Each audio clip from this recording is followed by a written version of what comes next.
عزیز طلباء و طالبات، السلام علیکم ورحمۃ اللہ وبرکاتہ۔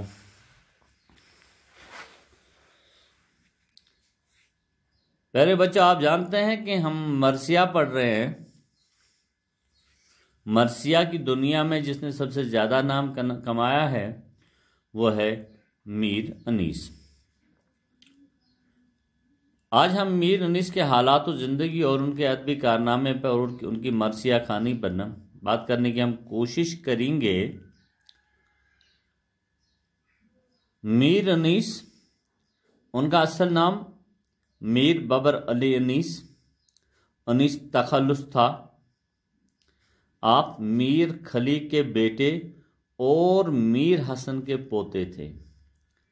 جہاں تک میر حسن، انہوں نے خود، میر بابر علی انیس نے خود کہا تھا، ایک شعر ان کا ہے، پانچویں پشت گزری ہے شبیر کی مداحی میں، یعنی کہ میر بابر علی انیس جو ہے یہ پانچویں پشت ہے۔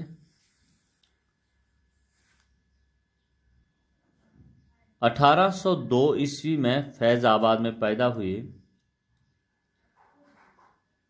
آپ نے ابتدائی تعلیم مولوی حیدر علی سے حاصل کی۔ زباندانی اور شاعری آپ کو وراثت میں ملی ہے۔ جیسے کہ میں ابھی عرض کر چکا ہوں کہ پانچویں عمر گزری ہے اس دستے سیاہی میں، پانچویں پشت گزری ہے شبیر کی مداحی میں، یہ ان کا ایک بہت ہی مشہور شعر ہے۔ تو انہیں یہ زباندانی اور شاعری جو ہے وراثت میں ملی ہے۔ آپ اپنے حزین تخلص پہلے کے رکھتے تھے، لیکن پھر بدل کر انیس رکھ دیا۔ اپنے والد سے شاعری کی اصلاح لیتے رہے۔ فن سپاہ گری میں انہیں کمال حاصل تھا۔ فیض آباد سے پھر لکھنؤ چلے گئے اور یہیں پر اپنی زندگی بتائی۔ 1857 عیسوی کے انقلابات کے بعد، یعنی کہ 1857 عیسوی کے غدر یا انقلاب کے بعد مجبوراً کئی مقامات پر جانا ہوا۔ عظیم آباد، بنارس، حیدرآباد، الہ آباد، غرض ہر شخص انیس کا شاندار استقبال کیا گیا۔ لکھنؤ میں ان کی جتنی قدر و منزلت کی گئی، اردو کے کسی دوسرے شاعر کو اتنی نصیب نہ ہو سکی۔ آپ کی آواز بہت خوش کن تھی، لہجے میں خوش بیانی تھی۔ اس کے علاوہ آپ خوش ادا، جوش و وضع، خودداری، خلی کے وقت کے پابند اور نہایت صفائی پسند انسان تھے۔ خودداری اور عزت نفس کو کبھی ٹھیس نہ پہنچنے دی، اور بالآخر آپ کا انتقال 7 دسمبر 1874 عیسوی کو لکھنؤ میں ہوا۔ میر بابر علی انیس کی شاعرانہ خصوصیت جو ہے، آج ان پہ بات کرنے کی ہم تھوڑی سی کوشش کریں گے۔ انیس کے کلام جو ہے، ان کے کلام میں فصاحت، بلاغت، سلاست روانی، سادگی، پرکاری، تشبیہات و استعارات، جدت و ندرت، نازک خیالی، نکتہ آفرینی، روزمرہ اور محاورہ،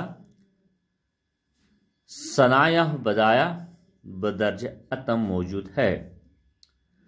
آپ نے اردو زبان کو اس قدر ترقی، وسعت اور جامعیت عطا کی کہ یہ دوسری ترقی یافتہ زبانوں کے مد مقابل ہو گئی۔ آپ مضامین کی نوعیت کے لحاظ سے حسب موقع الفاظ استعمال کرتے ہیں، اور صحت الفاظ، روزمرہ محاورہ کے استعمال پر خاص توجہ دیتے ہیں۔ جذبات انسانی، واقعہ نگاری، منظر نگاری کے بیان کرنے پر قدرت رکھتے تھے۔ کردار نگاری میں بھی ان کا کمال حاصل ہے۔ ان کے مرثیوں میں ڈرامائیت موجود ہے، یعنی کہ جب آپ پڑھیں گے ان کے مرثیہ تو ایسا لگ رہا ہے کہ جیسے وہ بالکل ہمارے آنکھوں کے سامنے ہو رہا ہے۔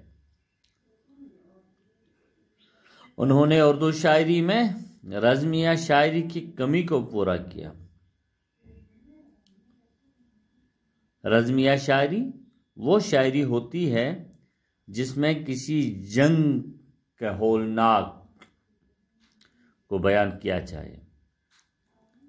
رزمیہ شاعری جو کہ اردو شعر و ادب میں شاید اس سے پہلے بھی کہی گئی ہوگی، لیکن جو اردو شاعری اس کے دامن میں انہوں نے 4 چاند لگا دیے۔ رزمیہ شاعری کی کمی پورا کیا۔ انیس نے سلام اور ربائی میں بھی نام پیدا کیا۔ غرض انیس نے بہت سارے سلام اور ربائی میں بہت نام پیدا کیا۔